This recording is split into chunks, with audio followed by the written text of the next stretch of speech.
बिंदास निर्भीड बिंदास बातम्यांचं निर्भीड व्यासपीठ बिंदास न्यूज। शिवसेनेच्या शाखा प्रमुख पदापासूनचा प्रवास, तालुका प्रमुख, जिल्हा परिषद सदस्य, आमदार, शिवसेना पक्षप्रतोद आणि जिल्हा बँकेच्या संचालक पदापर्यंत पोहोचला। आमदार प्राध्यापक रमेश बोरनारे यांची राजकारणातील सर्वोच्च फलंदाजी यशस्वी कशी ठरली पाहूयात या व्हिडिओमध्ये। राजकीय फलंदाजीचं गौरव चषक म्हणून तालुक्याला आता मंत्रिपदाची अपेक्षा आहे।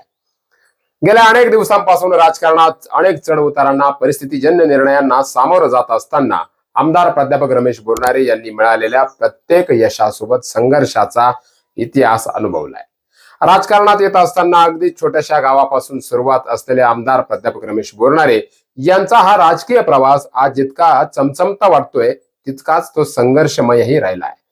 राजकीय सामाजिक वाटेवर चालत असताना अनेक अडचणींना सामना करणारे प्राध्यापक बोरनारे सुरुवातीच्या काळात शिवसेनेचे शाखा प्रमुख, त्यानंतर तालुका अध्यक्ष यांसारख्या संघटनात्मक बांधणीचे कार्य त्यांनी लोकनेते स्वर्गीय आर्यम वाणींच्या छत्रछायेत सुरू ठेवले। बाळासाहेब ठाकरेंचे विचार घेऊन तालुक्यातील प्रत्येक गावापर्यंत, प्रत्येक शिवसैनिकाच्या हृदयापर्यंत भूमिका मांडणारे बोरनारे हे प्रत्येक गावातील प्रत्येक घरापर्यंत पोहोचण्यासाठी प्रयत्नरत राहिले। त्यानंतर जिल्हा परिषदेची निवडणूक झाली। या निवडणुकीत आमदार प्राध्यापक रमेश बोरनारे हे घायगाव गटातून उभे राहिलेत। 2019 या वर्षात उद्धव ठाकरेंच्या नेतृत्वात त्यांनी पक्षाचा आदेश पाळला। यापूर्वी ते निवडून आले। विधानसभेची निवडणूक 2019 लढली आणि जिंकली। या निवडणुकीत अभय पाटील चिकडगावकर यांच्या विरोधात ते लढले। यानंतर शिवसेनेत वैचारिक फूट पडली। या फुटीत आमदार बोरनारे यांनी एकनाथ शिंदे यांच्या नेतृत्वात झालेल्या बंडात सहभाग नोंदविला आणि ठाकरेंना सोड चिठ्ठी दिली। एकनाथ शिंदेंनीही बोरनारे यांनी दाखविलेल्या या विश्वासात सार्थकी लावण्याचं काम केलं। पुढे पुन्हा विधानसभा निवडणूक होतीच तोवर हजारो कोटी रुपयांच्या विकास कामांची पावती आमदार बोरनारे यांनी आपल्या कार्यसाठ्यात साठवली। आता ठाकरेंना सोडणारे बोरनारे खरंच निवडून येतील का? बोरनारेंचे राजकारण इथेच थांबणार का? अशा तर्कवितर्कांना उधाण आलं आणि चर्चांची आवई एवढी घनदाट झाली की बोरनारे हे या विधानसभेच्या निवडणुकीत विजयी होणारच नाही असं लोक बोलायला लागले।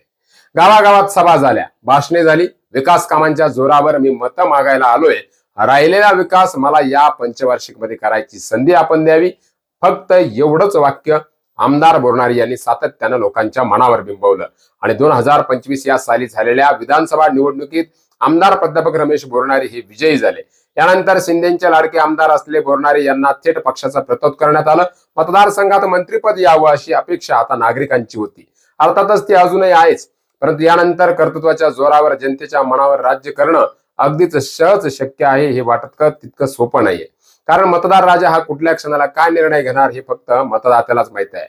बोरनारेंच्या रूपानं स्वर्गीय विनायकराव पाटील यांच्यानंतर वैजापूर तालुक्याला एकदा तरी मंत्रिपद मिळावं अशी प्रामाणिक अपेक्षा सर्वसाधारण कार्यकर्ता ठेवून आहेत।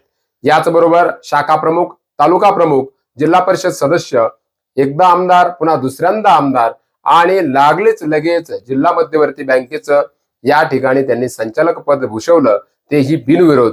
असे आमदार प्राध्यापक रमेश बोरनारे यांना वैजापूर तालुक्यातील महत्वपूर्ण मानली जाणारी संधी म्हणजेच मंत्रिपद कधी मिळणार अशी आर्तहाक सर्वसामान्य चाहत्यांकडून येत आहे।